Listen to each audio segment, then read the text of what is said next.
بسم اللہ الرحمن الرحیم۔ آج کی ویڈیو میں ہم آپ کو حضرت اسماعیل علیہ السلام کی پیدائش، اللہ کی طرف سے ان کو قربان کرنے کا حکم اور ان کے ایڑیاں رگڑنے سے زمزم کے پھوٹنے کا واقعہ بیان کریں گے۔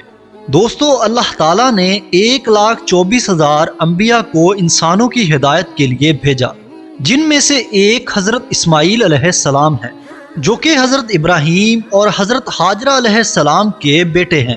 حضرت اسماعیل علیہ السلام نہ صرف نبی تھے بلکہ رسول بھی تھے۔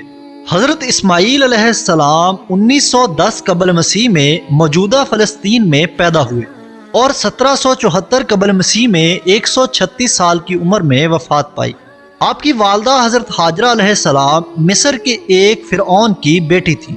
آپ کی پیدائش کے وقت حضرت ابراہیم علیہ السلام کی عمر تقریباً 86 سال تھی، جبکہ آپ کی والدہ کی عمر صرف 25 سال تھی۔ آپ کا ذکر قرآن پاک میں مختلف مقامات پر 12 مرتبہ موجود ہے۔ اللہ تعالیٰ نے حضرت ابراہیم علیہ السلام کو حاجرہ علیہ السلام اور اسماعیل علیہ السلام کے ساتھ مکہ مکرمہ کی طرف ہجرت کرنے کا حکم دیا، جو کہ اس وقت ایک بنجر صحرا تھا جس میں کوئی آبادی نہیں تھی۔ اس مقام پر پہنچ کر، جسے ہم آج کعبہ کے نام سے جانتے ہیں، حضرت ابراہیم علیہ السلام سے کہا گیا کہ وہ اللہ کی خاطر اپنے بچے اور بیوی کو چھوڑ دیں۔ اس طرح وہ اپنے بچے اور بیوی کو ایک صحرا کے بیچ تنہا چھوڑ کر چلے گئے۔ حضرت ابراہیم علیہ السلام کے چلے جانے کے بعد حضرت حاجرہ اور اسماعیل علیہ السلام کا کھانا اور پانی ختم ہو گیا۔ بچہ رونے لگا اور حاجرہ علیہ السلام کو پیاس لگی، اور حضرت حاجرہ علیہ السلام اسماعیل علیہ السلام کو دودھ پلانے سے بھی قاصر تھیں۔ وہ اپنے بیٹے اسماعیل کو خانہ کعبہ کے پاس چھوڑ کر کھانا اور پانی تلاش کرنے کے لیے صفا اور مروہ کے پہاڑوں کے درمیان بھاگنے لگی۔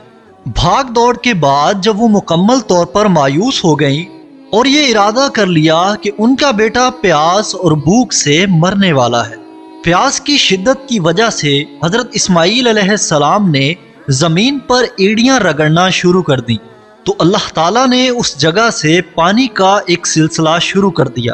حضرت حاجرہ علیہ السلام نے پانی پیا اور آئندہ استعمال کے لیے پانی کو جمع کر لیا، لیکن وہ پانی آتا رہا۔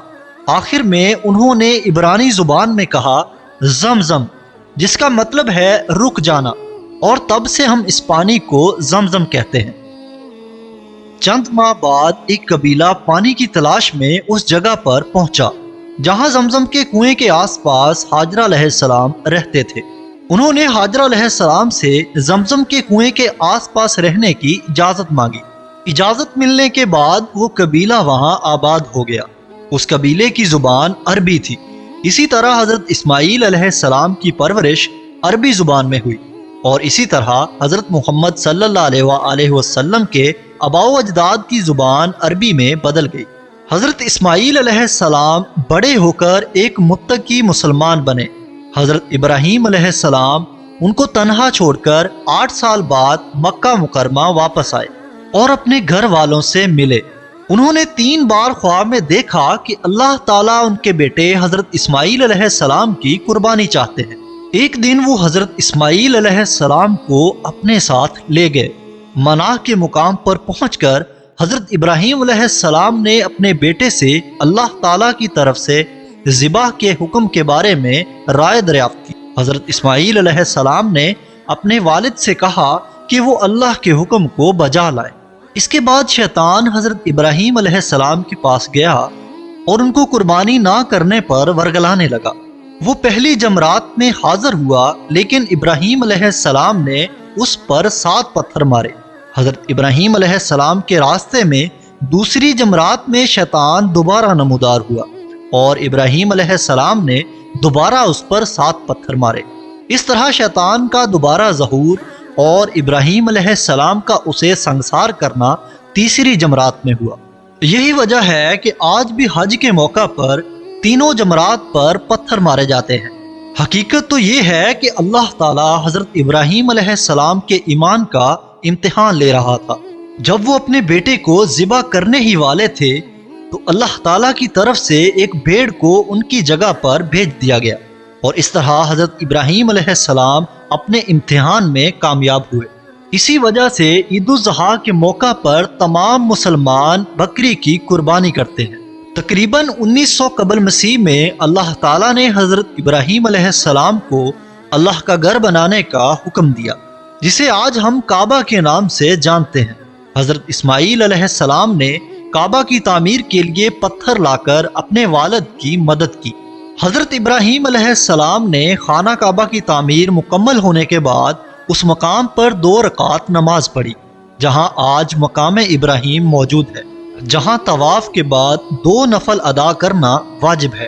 حضرت اسماعیل علیہ السلام کو اللہ تعالیٰ نے یمن کے لوگوں تک اللہ کا پیغام پہنچانے کے لیے منتخب کیا۔ خیال کیا جاتا ہے کہ انہوں نے 50 سال اللہ کا پیغام پھیلانے اور لوگوں کو ہدایت دینے میں گزارے۔ بہت کم لوگوں نے ان کی بات سنی اور مسلمان ہوئے، دوسروں نے صرف ان کا مذاق اڑایا۔ قرآن کریم کی سورہ مریم میں آیا ہے کہ بے شک وہ اپنے وعدے کے سچے تھے اور وہ رسول اور نبی تھے۔ حضرت اسماعیل علیہ السلام نے امارہ بنت سعد سے شادی کی۔ حاجرہ علیہ السلام کی وفات کے بعد حضرت ابراہیم علیہ السلام مکہ مکرمہ تشریف لائے۔ حضرت اسماعیل علیہ السلام گھر پر نہیں تھے اور ان کی بیوی نے ابراہیم علیہ السلام کو بتایا کہ وہ کسی کام سے گھر سے باہر ہیں۔ جب حضرت ابراہیم علیہ السلام نے پوچھا کہ ان کی زندگی کیسی گزر رہی ہے تو وہ مالی مسائل کی شکایت کرنے لگی اور اپنا پیٹ پالنا کتنا مشکل ہو گیا ہے وہ سب ان کو بتانے لگی۔ حضرت ابراہیم علیہ السلام نے اسماعیل علیہ السلام کے لیے پیغام پہنچایا کہ وہ اپنے گھر کے دروازے کا فریم بدل دیں۔ جب حضرت اسماعیل علیہ السلام کو یہ معلوم ہوا تو انہوں نے فوراً اپنی بیوی کو طلاق دے دی۔ حضرت اسماعیل علیہ السلام کو اپنی اہلیہ امارہ بنت سعد سے 12 بیٹے اور 1 بیٹی نصیب ہوئی، جنہیں انہوں نے حضرت ابراہیم علیہ السلام کے حکم پر طلاق دے دی۔ حضرت اسماعیل علیہ السلام کی وفات کے وقت آپ نے اپنی بیٹی کا نکاح حضرت اسحاق علیہ السلام کے بیٹے سے کروایا اور اللہ تعالیٰ نے ان کو 5 بچوں سے نوازا۔ خیال کیا جاتا ہے کہ حضرت اسماعیل علیہ السلام کی وفات 1774 قبل مسیح میں 137 سال کی عمر میں ہوئی۔ بہت سے محققین کا خیال ہے کہ حضرت اسماعیل علیہ السلام اور آپ کی والدہ حاجرہ علیہ السلام خانہ کعبہ میں حتیم کے نیچے دفن ہیں، تاہم دیگر محققین کمزور حوالوں کے اس دعوے کی تردید کرتے ہیں۔ مزید اسلامی ویڈیوز کے لیے ہمارے چینل کو سبسکرائب کریں اور ساتھ بیل آئیکن کو بھی پریس کر دیں تاکہ آنے والی تمام ویڈیوز کی نوٹیفیکیشن بآسانی آپ تک پہنچ سکے۔